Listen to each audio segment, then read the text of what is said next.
جناب ام البنین کے مرثیے کے اشعار، بھائی کہ لا تدعونی ام البنین تذکرینی باللیوث العرین کانت لی بنون اربعہ مثل النسور الربع واصبحت اليوم ولا من بنینی الیت کما کان اخبر بان عباسا قطیع الوتین. فرمایا مجھے اب ام البنین نہ کہا کرو. یہ ام البنین مجھے اس وقت کہتے کہ جب میرے 4 بیٹے تھے.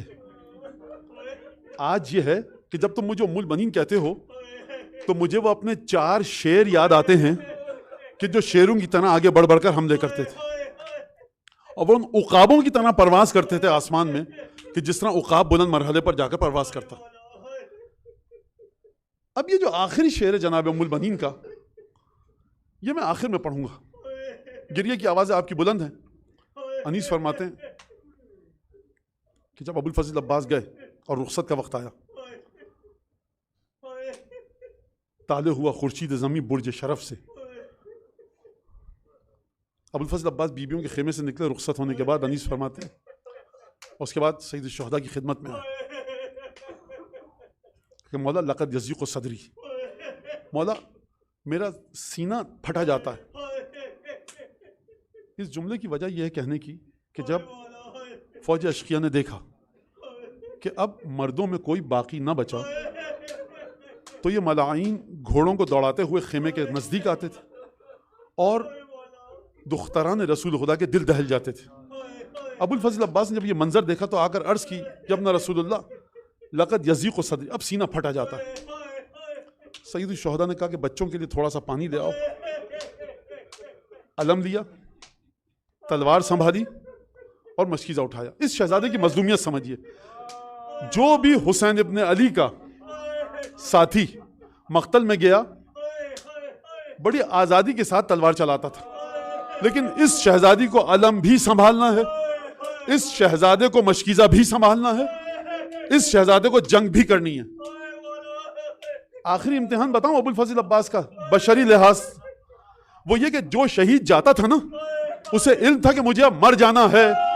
ابو الفضل عباس کو دشمنوں کے نرغے میں بچ کے واپس بھی آنا ہے کہ کسی طرح سے سیدہ کی پوتیاں اور نواسیوں تک پانی پہنچ جائے. بس ایک تھا ابو الفضل عباس نے اپنے ذوالجناح کو شریعہ میں داخل کیا. یہ حدیث نہیں ہے، مورخ کا جملہ ہے. ایک دفعہ پانی اٹھایا اور چلو کو زمین پر دوبارہ دے مارا. اور یہ شعر ارباب مقاتل نے نقل کیا، یا نفس امن بعد الحسین ہونی، اے عباس کیا حسین کے بعد بھی زندہ رہے گا؟ وَبَعْدَهُ لَا كُنْتَ أَن تَكُونِ. ابو الفضل عباس دیکھ، حسین کے بعد زندگی میں کوئی مٹھاس نہیں ہے. هَذَا حُسَيْنٌ وَارِدُ الْمَنُونِ، یہ تیرا بڑا بھائی اور امام وقت حسین تکلیفوں میں گھرا ہوا ہے. وَتَشْرِبِينَ بَارِدِ الْمَعَيْنِ، اور کیا تو یہاں پر ٹھنڈا پانی پیے گا؟ نہ کہیے یہ جملہ کہ عباس کو حسین کی پیاس یاد آئی. عباس نام ہے حسین کی روح کا، حسین کی مرضی کا. اور یہ کہہ کر دوبارہ ذوالجناح پر تشریف فرما ہوئے کھجور کے درختوں کی اوٹ لے کر مقتل سے خیمہ گاہ تک جانا چاہتے تھے. ایک دفعہ حسین ابن علی کے کانوں میں آواز آئی، واللہ ان قطعتم یمینی انی وحامی ابدا عن دینی وعن امام صادق الیقینی نجل النبی الطاہر العمینی. دیکھو اگر تم ابو الفضل عباس کا دایاں ہاتھ بھی قلم کر دو گے عباس اپنے امام وقت کی مدد کرے گا، بایاں ہاتھ قلم کر دو گے عباس مدد کرے گا. آپ اس بات کا سبب سمجھے، یہ عباس مخاطب کس سے ہیں؟ آپ جانتے ہیں عباس کے علم ہے کہ تھوڑی دیر بعد جب حسین ابن علی میرے لاشے پر آئیں گے نا تو میرے دونوں ہاتھوں کو بریدہ دیکھیں گے، آنکھ میں تیر پیوست دیکھیں گے، سر اقدس پر گرز کا زخم دیکھیں گے. میرا بڑا بھائی حسین ابن علی برداشت نہیں کر پائے گا. لہٰذا عباس نے رجس نہیں پڑھا ہے. امیر المومنین کے فرزند حسین ابن علی کو تیار کیا، بھیا لاش پر آ تو رہے ہو لیکن دیکھ کر آنا میرے دونوں بازو بریدہ ہیں، دل کو تھام کر آنا. عباس جانتے ہیں کہ اب خیمے میں مردوں میں کوئی تسلی دینے والا نہیں. بس ایک دفعہ ابو الفضل عباس کے سر اقدس پر اس ملعون نے گرز کا وار کیا، ام البنین کا چاند گھوڑے سے زمین پر گرا.